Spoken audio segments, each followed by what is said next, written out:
Welcome to the Livestream Studio. Thank you very much. How are you? I'm very well. Good to see you. Thanks for joining us Pleasure.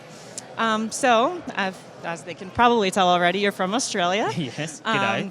So I want to talk a little bit about your background, just working in ABC sales and marketing, transitioning out of retail and launching your own brand. Yep.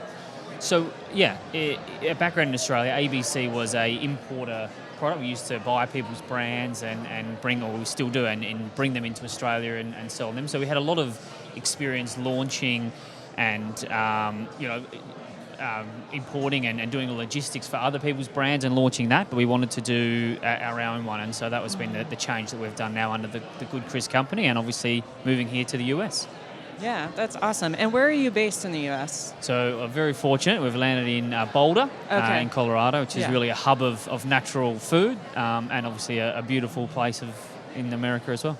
Mm-hmm. Can you tell us a bit about the rebranding since the Australian launch versus the US launch? Yeah, so we realised fairly early on that our branding, and we launched under a brand that we used in Australia and had relevance and traction in Australia, but didn't really have that, didn't have that same history, didn't have that same relevance to the market here. So we pretty quickly realised that we needed to rebrand, and so that's where we came up with the Good Crisp company. Mm-hmm. And for us, really, the three pillars that made us know this is the right brand for us is really everything we do is built on good taste, which is the first thing, good ingredients, good product, and then feeling good about yourself, which is sort of the key of our brand. So it really resonated with us. It spoke about everything that separated us from other canister chips out there, and so we just knew it was the right thing, and the sales and the consumer response have shown us that thankfully we were right in that decision.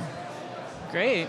Well, can you talk a bit about navigating the US market versus the Australian market? Yeah, it has been. It's been different, definitely. I mean, there are similarities. I mean, they're all grocery stores. We all sell, CPG products to consumers, but probably more so the how to market, how to go to market has been different, and brokers and UNFI and then direct and things like that. I mean, even from a population size as well. I mean, we're the same physical landmass size as the US, but we've got 25 million people as opposed to, hundreds of millions of people. There's a lot more complexity and layers involved, but really, fundamentally, they're the same. We've got a product that we think consumers are looking for, and we use grocery and online to do that, and then it's our job to let people know where we are and to pick it up on shelf. So, it's been a lot of learning, and we've been lucky to surround ourselves with advisors and people that have been in the industry that can help us and to show us some of those differences and make sure we don't make too many mistakes. But fundamentally, it's very similar to what we do in Australia. Mm-hmm. Cool. Now, it's been on shelves here for about 2 years, yep. right? Carol, actually, NOSH's editor, wrote about your investment that was received in January from CircleUp Growth Partners. So I was wondering how they sort of helped you navigate the market here.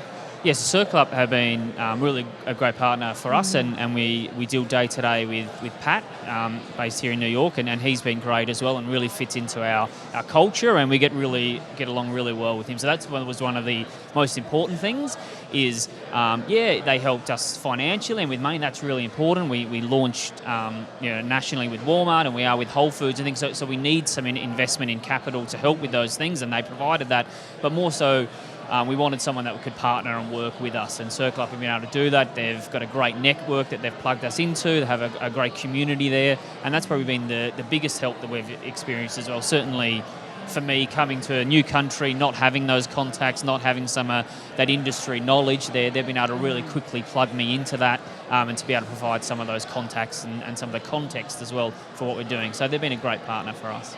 That's great. How many stores are you guys in now? So now we are in around 6,000 stores, and that continues to grow. We're quite comfortable where we are with store levels, and we've been really fortunate to get that level of distribution, as I say, within 2 years. So really for us, our focus is on, how do we really capitalise on the stores that we do have? How do we drive our velocities? How do we get off locations? How do we get off shelf? How do we do those things to really make it work with the great distribution that we've been able to get? Can you tell us a little bit about navigating natural markets versus mass retailers and what that's looked like so far? Yeah, definitely. Well, we're, I think, one of the few brands who's been fortunate enough that we launched nationally with Walmart and nationally at Whole Foods in the same year. So we really are playing in both those areas.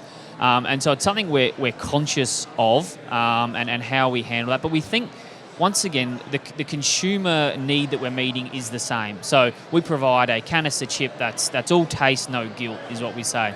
So people that are looking for a better for you option, that they're happy to give it to their kids or their celiacs or gluten-free so they can't eat it themselves, can take advantage of our product. Now, we want to be in stores whether they shop in Walmart, whether they shop in Whole Foods or all the co-ops and the natural stores that we're in that we're really happy to be in.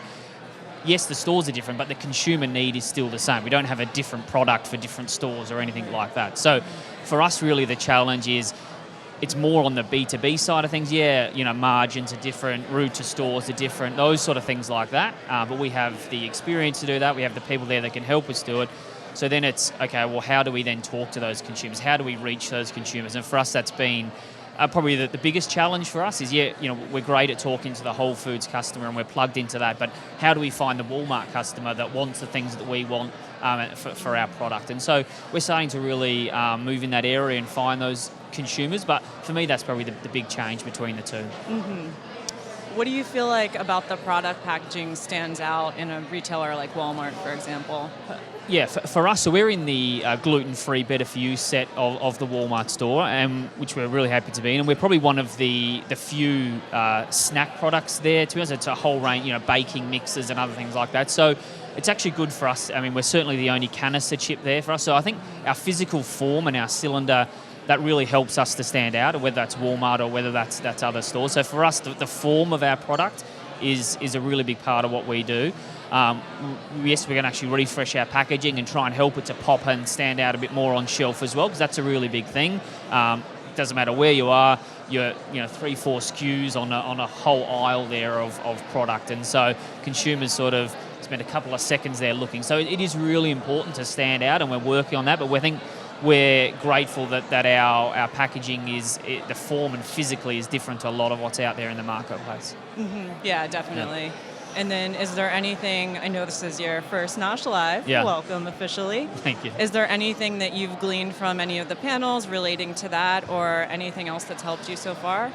I've actually really enjoyed it, so thank you for having us. It's definitely something keen to keep coming back to. I think a lot of the topics that have been covered have really been relevant. It's been a whole range of things, either whether it's Jay Miller talking about sort of growth and things for a CEO and those sort of things which are really important, to then sort of the Walmart and the retailers and that, and listening from their perspective about what they're interested in and how we grow with them. So there's been a lot of really practical things. And then even yesterday, I think with Pinterest and other things like that, how do we tap into those consumers that I talked about? As I say, that's a really big thing that we're focusing on. So how do we find those consumers, not in an annoying way, but we've got a product that we think they're looking for, that's helpful to them. So how do we connect with them in that regards?